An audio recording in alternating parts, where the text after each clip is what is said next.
अभी अभी world cup T20 का ख़त्म हुआ है, आप सबने देखा होगा और बहुत इन्जॉय, क्योंकि भारत ये वर्ल्ड कप जीत गया। बट यहाँ वर्ल्ड कप की बात करने मैं नहीं आया हूँ। भारत जीत गया, हमने सबने इन्जॉय किया, मैं कुछ और बात करने आपके पीछे आया हूँ। इस वर्ल्ड कप से हमने क्या सीखा, और ये सीख हम सबके लिए है। हम सबको इस वर्ल्ड कप से सीखना चाहिए। क्या, मैं आपको 2 एग्ज़ाम्पल दूंगा जो आप सबने भी नोटिस किया होगा।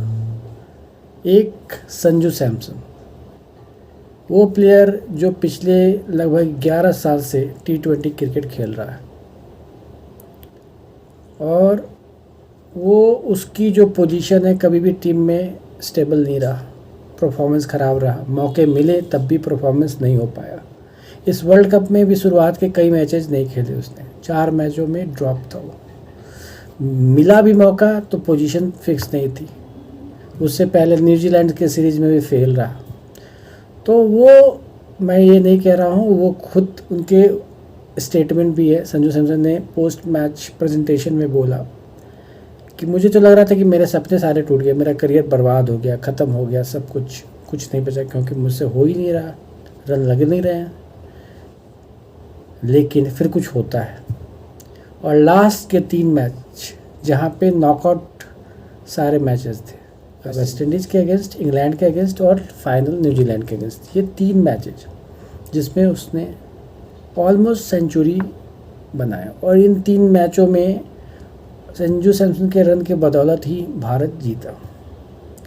तो ये कैसे हो गया? इंसान तो वही है, कोशिश भी कर रहा है, प्रैक्टिस भी कर रहा है, और किसी चीज़ की कमी नहीं है, और ख़ुद भी वो चाहता है, सारा सपोर्ट सिस्टम लगा हुआ, नहीं हो पा रहा है, और एकाएक 3 मैचों में बैक टू बैक हो जाए। क्या हुआ? ये इसके पीछे एक ही राज है जो हमें सबको सीखना चाहिए कि वक्त, समय से बलवान कुछ नहीं है। वक्त आपका जब तक नहीं आएगा ना, आप कुछ भी कर लो। इंसान तो वही है संजू सैमसन, लेकिन फेलियर, वो खुद पे भी सेल्फ डाउट, उसने बहुत अच्छा बोला, और बहुत कम लोग बोल पाते हैं। सेल्फ डाउट, अपने आप पे डाउट होना कि क्या मैं कुछ कर पाऊँगा, क्या मेरी करियर आगे चलेगी, मैं टीम से बाहर हो जाऊँगा, ये सारे थॉट चलते हैं। और कहते हैं मैं कर पाऊँ, मैं शायद कैपेबल ही नहीं हूँ इसका, मेरे से होगा ही नहीं।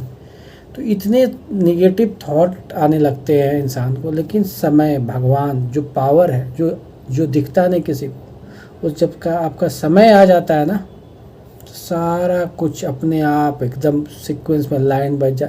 मतलब आपको कहते हैं ना, एक कहावत है कि आप, क्रिकेट में कहा जाता है कि जब आपके समय सही चल रहा हो तो जहाँ बैट चलाओगे वहीं बॉल आएगी, जहाँ भी बैट चलाओगे बॉल वहीं आएगी, और चौका छक्का ही जाएगा। तो ये एक एग्जाम्पल आप लोग के लिए, मैं सबके लिए यही बोलना चाहता हूँ कि समय जो है ना, वही सब कुछ कराता है। आपका राइट समय कब आएगा, कैसे आएगा, किसी को नहीं पता। आपके हाथ में क्या है, आप लगे रहो और ट्रस्ट करो। दूसरा एग्जाम्पल आपको पता है, Ishan Kishan almost 2 years out of the team में उसकी जगह ही नहीं थी, उसके जगह सुमन गिल को लिया जा रहा था। एक जो सीरीज होती है, डोमेस्टिक सीरीज होती है, वो झारखंड की तरफ एज ए कैप्टन फाइनल में सेंचुरी बनाता है। वहाँ पे सेलेक्टर गए हुए रहते हैं, उसे मतलब लास्ट मोमेंट में उसको टीम में शामिल किया जाता है, और लड़के ने जब से आया वो टीम में, मतलब पूरे वर्ल्ड कप में बेस्ट परफॉर्मेंस दिया। 2 साल कोई बंदा बैठा हुआ, उसके बाद आके इस तरह का परफॉर्मेंस देना, ये क्या है? आपका समय आया, समय कितना लगेगा ये किसी को नहीं पता, बट आपके हाथ में क्या है? प्रयास, ट्राई करें और बिलीव करें कि समय आएगा, और उसमें आपको अपने प्रयास को जारी रखना है। बाकी तो समय से देता है। इसलिए सबसे बड़ा, मतलब सबसे स्ट्रॉन्ग चीज़ क्या है? आपका टाइम सही चलेगा तभी सब कुछ होगा। मेहनत से भी ज़्यादा ज़रूरी है समय। आप क्या सोचते हो इसके बारे में? आप अपने कमेंट, थॉट शेयर कीजिए। Thank you.